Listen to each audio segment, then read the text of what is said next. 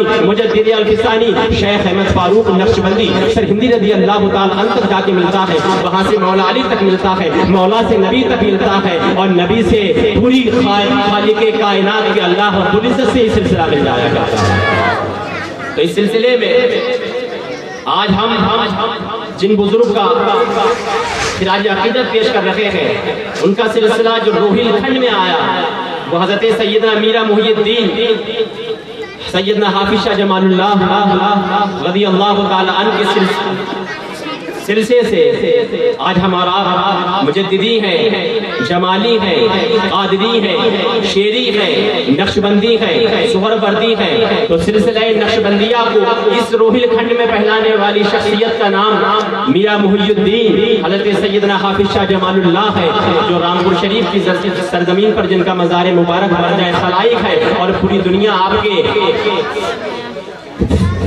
دربار میں جا کر کے اپنی کامیابی کی ضمانت دے رہی ہے۔ تو حضرت سیدنا حافظ شاہ جمال اللہ رضی اللہ تعالی عنہ کا ایک واقعہ بڑا مشہور ہے، جو ہم اور آپ ہمارے پیر و مرشد ہم سے کہتے ہیں کہ اللہ کی ضرب لگایا کرو۔ یہ ضرب اللہ میرے عزیز کوئی معمولی چیز نہیں ہے۔ حضرت سیدنا حافظ شاہ جمال اللہ کے اس واقعے سے آپ جان لیں گے کہ ضرب اللہ میں اللہ رب العزت نے کتنی قوت و طاقت رکھی ہے کہ جب کوئی ایک مومن کامل ضرب اللہ کی صدا لگایا کرتا ہے اور اپنے پیر کا تصور کیا کرتا ہے تو اللہ رب العزت اس اللہ کے صدقے میں اور اس کے پیر کے صدقے میں اللہ رب العزت اس کی مشکلوں کو آسان بنا دیا۔ تو حضرت سیدنا حافظ شاہ جمال اللہ رضی اللہ تعالی عنہ کے ایک مرید تھے، ان کا ایک امرود کا یا کسی چیز کا باغ تھا، تو انہوں نے اس باغ کے اندر چند پیڑوں کو اپنے پیر و مرشد کے لیے وقف کر دیا۔ سوچا کہ اگر اس پیڑ کے اندر پھل آئیں گے تو یہ پیر و مرشد کے لیے وقف ہے، خانقاہ کے لیے وقف ہے، جو بھی پھل آئے گا وہ ٹوٹے گا اور مرشد کی بارگاہ میں حاضر ہو جائے گا، چلا جائے گا، اور باقی درخت جو ہے اس پہ پھل آئیں گے میں بیچوں گا اور ان کو میں اپنی زندگی میں خرچ کروں گا، اپنے بال بچوں کے لیے خرچ کروں گا۔ جب فصل کا وقت آیا تو وہ دیکھتے کیا ہے، جو آپ کے محبت کرنے والے تھے کہ دیکھتے ہیں جو پیڑ پیر و مرشد کے نام پہ وقف کیا تھا وہ تو محفوظ ہے جانوروں سے، لیکن جو میں نے اپنے لیے روکا ہے جن پیڑوں کو، ان پہ جب پھل آتے ہیں تو پھل آتے ہی جانور آ جاتے ہیں اور پھل کو کھا کر کے بیکار کر دیتے ہیں، لیکن جو پیر و مرشد کے درخت ہیں وہ سبز و شاداب رہتے ہیں، تر و تازہ رہتے ہیں، ان پہ پھل بہترین آتے ہیں، ان پہ کوئی جانور حملہ نہیں کرتا، ان کو کوئی جانور نہیں کھاتا۔ یہ ان کے دل میں خیال آتا ہے، حضرت سیدنا میرا محی الدین کی بارگاہ میں حاضر ہو جاتے ہیں اور آنے کے بعد کہتے ہیں اے مولا اے آقا ایک بڑی پریشانی ہو گئی۔ کہا بتاؤ کیا ہے؟ کہنے لگے حضور میرا ایک باغ ہے، میں نے اس میں چند پیڑوں کو آپ کے لیے وقف کر دیا ہے، جب اس پہ پھل آئے گا تو آپ کی خانقاہ میں حاضر ہوں گے، اور چند پیڑوں کو میں نے اپنے لیے رکھ لیا ہے تاکہ ان کے اوپر پھل آئیں، ان کو بیچ کر کے میں اپنی زندگی کو چلاؤں۔ لیکن ہوتا کیا ہے کہ جب فصل آیا کرتی ہے تو جانور جو میرے پیڑ پہ پھل ہوا کرتے ہیں اس کو کھا لیا کرتے ہیں، اور آپ کے پھلوں کو کوئی جانور چھوتا تک نہیں ہے بلکہ غریب بھی نہیں جاتا ہے۔ تو سنو، حضرت سیدنا میرا محی الدین نے فرمایا تھا کہ تم فقیر کی توپ لگا دیا کرتے ہو، فقیر کی توپ لگایا کرو۔ تو وہ کہنے لگے حضور فقیر کی توپ ہوا کرتی ہے، دنیا داروں کی توپ کو دیکھی ہے، وہ اس کے اندر بارود ڈالا جاتا ہے، پھر اس کے اندر سے دھماکہ ہوا کرتا ہے۔ تو کہا حضور بتا دیجئے کہ فقیروں کی توپ کیا ہے؟ تو بولے یہ دنیا کی توپیں ایک طرف اور ضرب اللہ کی صدا ایک۔ بے شک سبحان اللہ، نعرہ تکبیر، نعرہ رسالت، نعرہ غوثیت، فیضان شاہ جی میں حضور